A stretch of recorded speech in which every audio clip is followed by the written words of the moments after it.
In this video, we'll be introducing series and summation notation. So a sequence is a list of numbers. A series is the sum of the terms of a sequence. When I was a student, I had the hardest time keeping track of which was a sequence and which was a series. So now I remember sequence is a longer word than series. So your sequence is the long list of numbers, whereas the series is simply the sum of the numbers.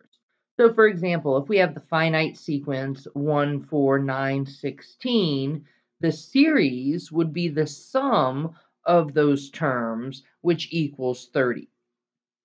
There is a compact notation for expressing the sum of the first n terms of a sequence. This notation is called summation notation.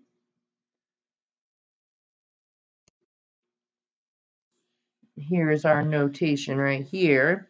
That weird looking E, that is the capital Greek letter sigma. So sometimes this is also called sigma notation. So it says that we have the sum, but we just read it sum. We don't say sigma. This is the sum from I equals 1 to n of a sub I. So what this means is that this is going to be the definition for the term of our sequence.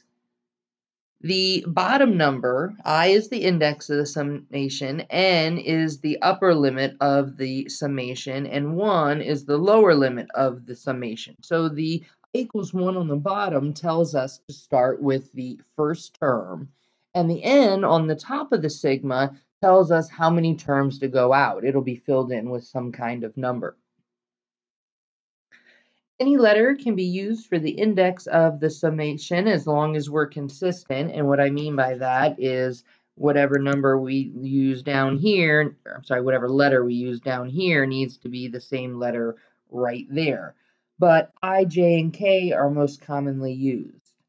The lower limit of the summation can be a positive integer other than 1. So it might ask us to find the sum of the 5th through 10th term instead of just starting at 1. When we write out the sum that's given in summation notation, we're expanding the summation notation. So this is the summation notation. This is the expansion of the sum. And to find the sum, you got to write out the expansion and then literally add up those numbers. We'll learn some shortcuts later with specific types of sequences and series, but for the most part, you just got to write them out and add them up. Okay, let's evaluate the sum from I equals 1 to 4 of 2 to the I. We need to find the first 4 terms. So a sub 1, if I plug 1 in, 2 to the first is 2. Then a sub 2, so if I plug 2 in, 2 squared is 4. Our third term, 2 to the third, is 8. And then our fourth term, 2 to the fourth, 16. Now again, this isn't our answer. We need to actually add up these numbers, and that'll be our answer. I don't know, maybe this will be helpful. Maybe I should put this up top here. So we're positive where all these numbers are coming from. And when we add them up, we get 30. 30 is our answer.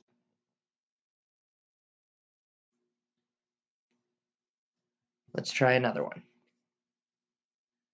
This time, we want to find the sum from k equals 4 to 7 of k times k plus 1. So we're going to start by plugging in 4 and do 4, 5, 6, 7. Our expanded notation, 4 times 4 plus 1, plus 5 times 5 plus 1, plus 6 times 6 plus 1, plus 7 times 7 plus 1. And now we just got to figure out what this is. 4 times 5 plus 5 times 6 plus 6 times 7 plus 7 times 8. It's going to be 20 plus 30 plus 42 plus 56. We add up those four numbers. Our series is equal to 148.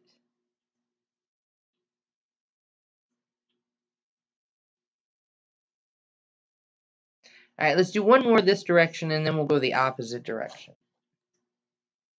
Here we want to find the sum from I equals 1 to 5 of 4. Well, you'll notice in this example, there's no I. Like, there's nowhere for me to plug in the number 1, 2, 3, 4, 5. This sequence, its terms are constantly 4, since all we have is a constant with no variable next to it. So that means that I'm going to have to add up 4 5 times, right? Because this is a sub 1, a sub 2, a sub 3. So we're just adding up 5 4s. Our series is equal to 20.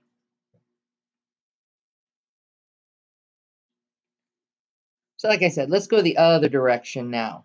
I think this is definitely the harder direction because what we're going to do is try to come up with the definition here and write it in summation notation.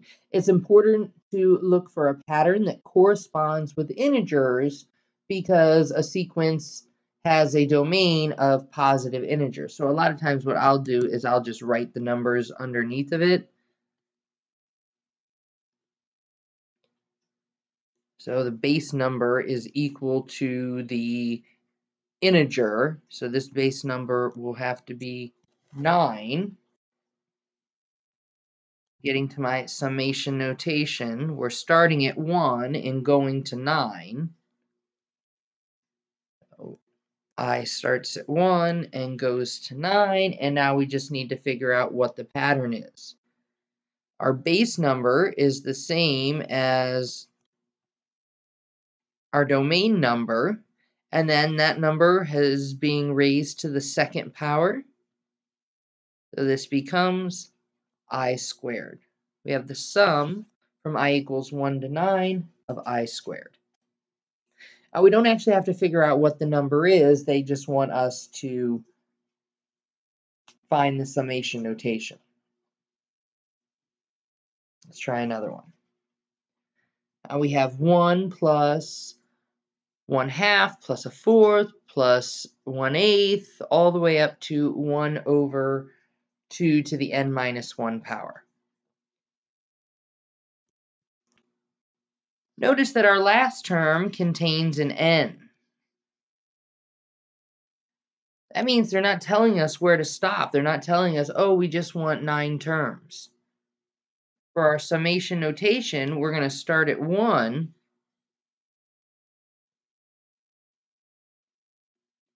and go all the way up to n, because that's the nth term there.